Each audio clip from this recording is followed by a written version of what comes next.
So this question is very similar to what we've been working on with ratios and ratio comparison statements. The only difference is that the ratios are already given and the ratio comparison statements are already given. So column A is your ratios, column B is your ratio comparison statements. And all you're doing is drawing a line to connect the ratio in column A to the corresponding ratio comparison statement in B. So it says for every, and it may be easier to read the ratio comparison statement to match it to the ratio.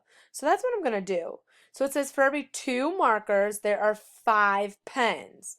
So we have 2 markers and we have 5 pens. So 2 to 5. So we're looking 5 to 2, 2 to 5. Oh, there it is. So we got to draw a line. Remember, click on the arrow and then use the dot. Okay. The next one says for every 5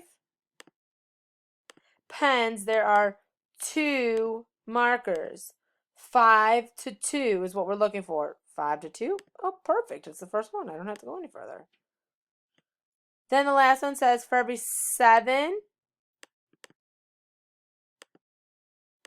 writing utensils, there are 5 pens. So 7 to 5. So you click. 7 to 5 is our last one. And that's matching our ratio sentences, our ratio comparison statements to our ratios here. Okay.